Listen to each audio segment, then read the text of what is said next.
We asked you to ask us a bunch of questions that you want to hear answered here on the show. I have a question. Yeah? Hot take?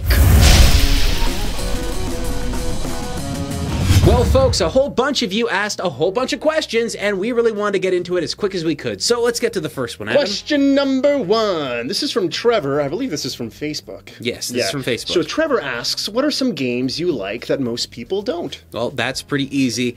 I actually really enjoy the original Back to the Future game on the NES. So I'm thinking NES too. The first thing that popped into my head was Ninja Turtles for the NES. A lot of people don't like that because of the swimming levels. And they're right. Yeah, but it's all right. It's pretty good for what it is. I've never been a big fan of that, but one thing I'll mention is when I grew up, my mom would get things that were on sale at like liquidation stores and stuff like that. So many of the games in my early video game collection were games that were typically bad that other kids didn't want. So I cut my teeth on some of the worst video games imaginable, which is probably why I don't lose my mind every single time I play some of the worst consoles ever. So yeah, so like you have built up your resume so that you can successfully play these worst consoles ever. And built up my resume. It's a callus is what it is. Thick skin. It's awful. Anyway, Back to the Future is one of those games that a lot of people seem to hate, and it is a bad game in many respects, but through the bad game there's some reliable controls on there that you can understand. The mechanics are basic, and even though it looks like it's not one of these, it really is a shoot 'em up. And I've been able to play that game again and again and beat the game too. See, like, I don't want to dig too deep into this, but where your game is a complete departure from the movie, at least my game is still Ninja Turtles-y. Yeah, the enemies a lot of them have nothing to do with the series or the comics whatsoever, but the basic mechanics of it is what you'd imagine, you know, if you were to think about a Ninja Turtles game. Yeah, keep swimming and all. Yeah, keep telling yourself that. Okay, next up, this is from Mike. Also on Facebook? This is also on Facebook. What is your favorite game of 2018 so far? Okay, so this is something we both talked about. This is kind of difficult because we haven't played a lot of the bigger releases from 2018, simply because 2018 has been a little slow. We really wanted to play God of War. Yeah, and we haven't. One game I have played, though, for 2018 is more of an indie release. It's called Celeste.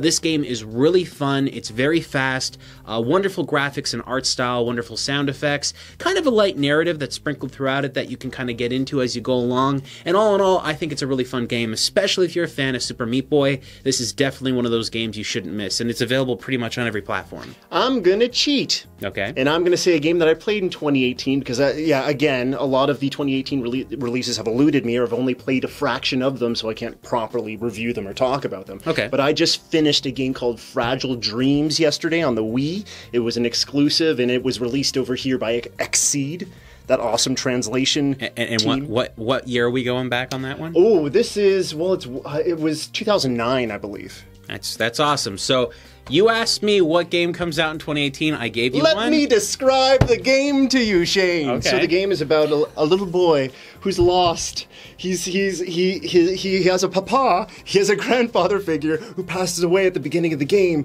and then you're trying to find other humans, but everyone's dead, and it's really, really dark. But you're a little anime boy, and you find a little anime girl, and then she runs away, and you gotta find her, and it turns out that she's being captured by this like evil robot mastermind. You couldn't have picked a game in the past decade. You had to literally go back almost 10 years just to talk about I beat it yesterday. It's a little anime boy who lost his papa. I hear it's good. So maybe that might be one you want to try out in 2018. Next question. Next question's from Proto Mario, who's got a really cool YouTube channel if you've never checked it out before. The question is, which console influenced you the most? That's a really hard question. Yeah. I've played so many video game systems, so many different consoles, and weird with me too, when I think of consoles and platforms, I also think of individual arcade systems as well. Like, I think of something like the Neo Geo as its own platform, as well as the Triforce system as well. Right, so, and the various Capcom systems. Also. Yeah, right. It can be pretty difficult to think of it like that, but I have a huge range. Pick one. The one that I think influenced me the most, the one that really started me going into the direction of gaming, even though the first console I did play was the Atari 2600, back when we didn't really have a Nintendo or anything, when we did get the NES, that was the system that really pulled me into a community of gaming. All of my friends wanted to play NES. Everybody had NES in our area. Nobody actually had a Sega Master System or anything like that. So that was the system we all played, and I think that's really what became my most influential system. Yeah, man, it sucks because I'm picking the exact same one, but I can't deny the effect that the original NES had on me because that was the first system I ever played. Back. Yeah, I was born in 1985. I'm an old man, so I was just a couple years old when we got that system, and I remember sitting down with my bigger brother and playing Super Mario Brothers for the first time, and I didn't know what a video game was until that point, and then I just grew with that console, and then from there, things just snowballed. It's typical that you basically would choose the system you played first, right. The one that you have the most fondest memories of, the ones that actually got you to that next system. It's not my favorite system, and I know it's not your favorite system either, but it's just like, it's with your first system, sometimes it's undeniable, the effect it has on you for like the rest of your gaming life. And it's not even that it influenced us, it's that it influenced the industry. It showed people that you could make a console that could be way successful. Right. We were completely unaware of that, and I'm sure we would still have the same answer if we didn't have that dip after the crash, the Atari crash. Yeah. But everything, even the controller design, you know what I mean? Like everything about that, the buttons, the D-pad, the power button, the reset button, Teenage like all that Mutant stuff. Ninja Turtles on the system. I know, Shane. Do you believe that Madden is the cause of the yearly release problem that exists right now in the industry? And this is from Brock on Twitter. Now, this is actually a really interesting question. Yeah. I'm going to flesh this out a bit more. Okay. I'm not only just going to answer about Madden, I'm going to talk about sports games in general. Now, there was a bunch of hockey games, soccer games, football games, a whole bunch of stuff that was being released every single year. Back in the mid to late 90s and the early 2000s, there were several companies releasing several variations of sports games of the same kind of caliber. So you had 2K, you had Sega Sports, you had all these different companies basically rushing to make sports games yearly. Now, this was a big problem, and it still exists as a big problem, and I think that it actually is one of the factors to why you're seeing so many game companies out there look at re-releasing games or releasing brand new entries into games as quick as they can every single year. Yeah, you said it pretty well. It seemed like it did start with many of those releases. I really think it was like more of the 16-bit generation that kind of kicked it off. It wasn't exactly the 8-bit generation, because in the 16-bit generation on the Sega and on the SNES, we were getting those yearly iterations of games, and I know everyone at least had like one baseball game. We're Canadian, everyone had at least one hockey game, one football game, but like a lot of other people were grabbing every single yearly release. I never owned a hockey game. I owned a baseball game, and I owned not Madden, but a Tecmo Bowl. Oh, okay. And Tecmo Bowl was great. Like, it's actually a really good game. Yep.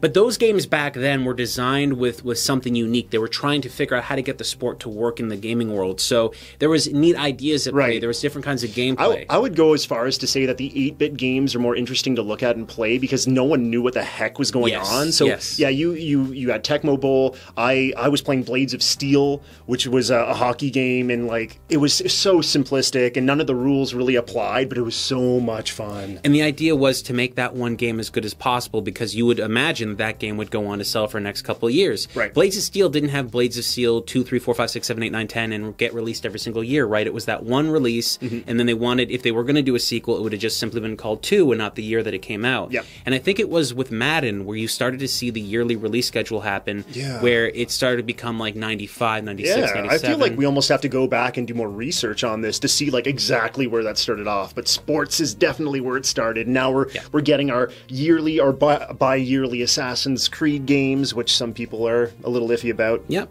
And you know what? And many of you out there that are actually from Europe or actually grew up in North America and played these games, there's games on the Amiga like Sensible Soccer, which was a very interesting and very cool soccer game for the time period. And we didn't get that on consoles, but that's a really interesting game that existed for the time that didn't get another release. You know, we didn't see that happen again. So that was actually a really good question. Thanks, Brock.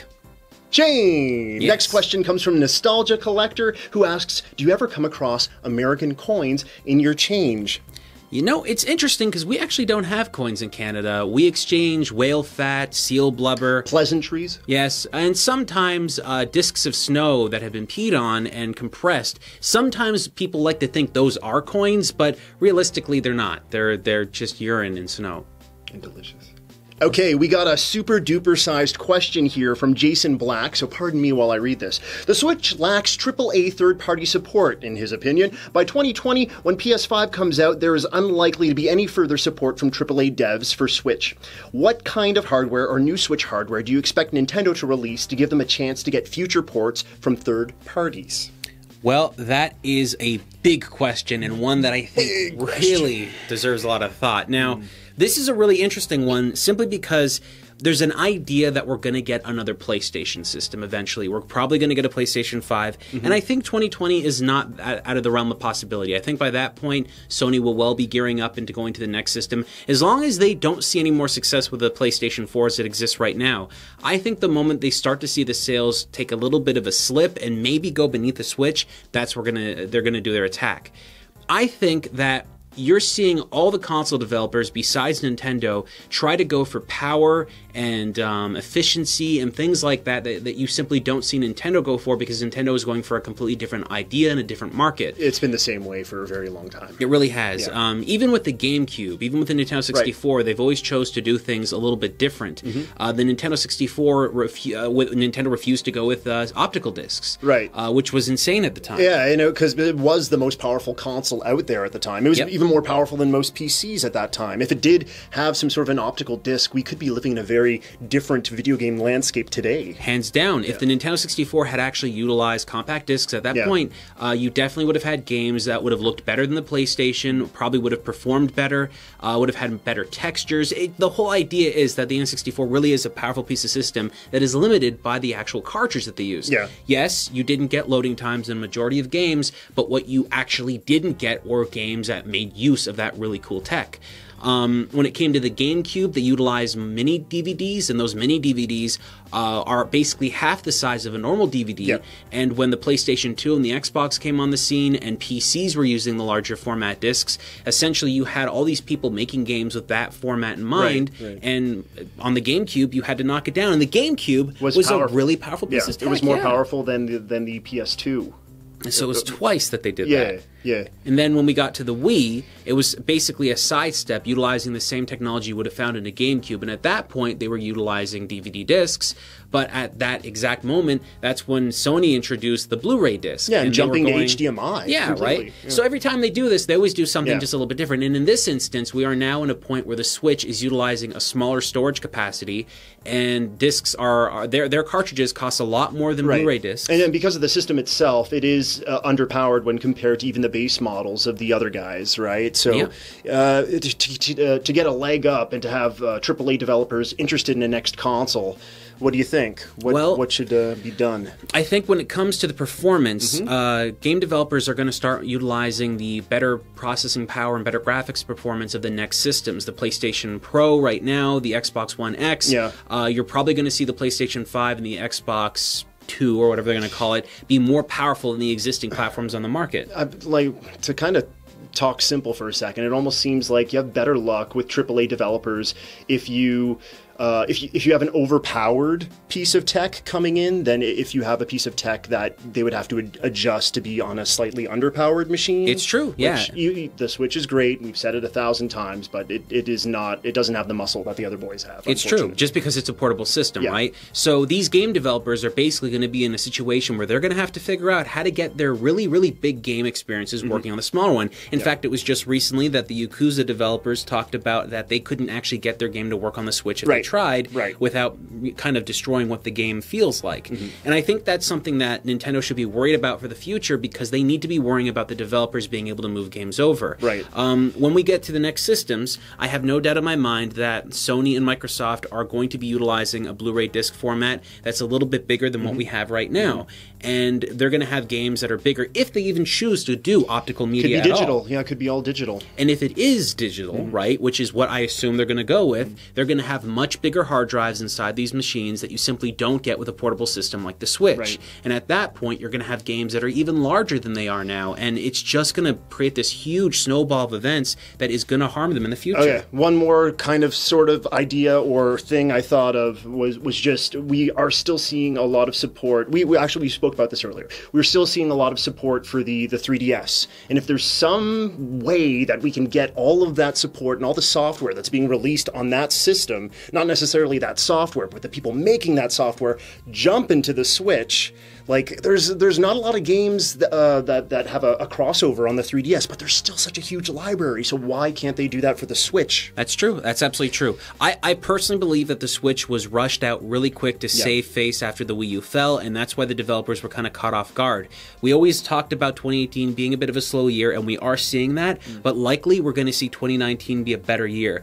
Once developers realize how much money and how much of a community there is at the Nintendo side of things, I really think you're going to start to see a larger library happen with the Switch, but it is going to be slower, right? You're not going to see the same kind of explosive growth that comes from the PlayStation 5 because they just have developers that are going to utilize that system. And a big reason for that is because they can take the games they're developing on the PlayStation 5 and the Xbox 2 or whatever they're going to call it, and they can develop them in the same time period that they're making the PC release as well. Right. Yeah. And the PC's always ever evolving, and consoles kind of have to match that. Unlike the past, where game developers were really just focusing on the console releases, they now have to think about a worldwide appeal, and PC gaming is constantly growing. Steam is one of the biggest digital platforms on the planet. And our hardware is made up of PC components, so hey.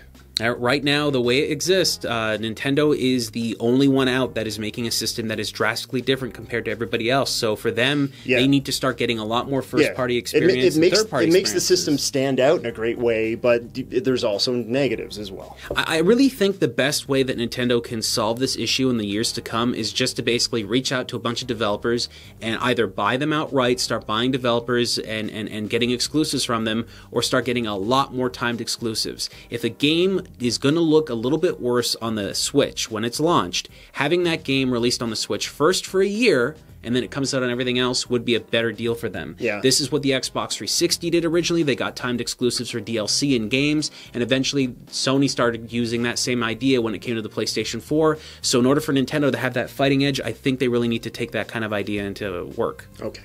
Mr. 23 asked, what is the greatest length either of you have gone to show appreciation for a game beyond playing them? That's a good question. It is a good question. I created Rerez.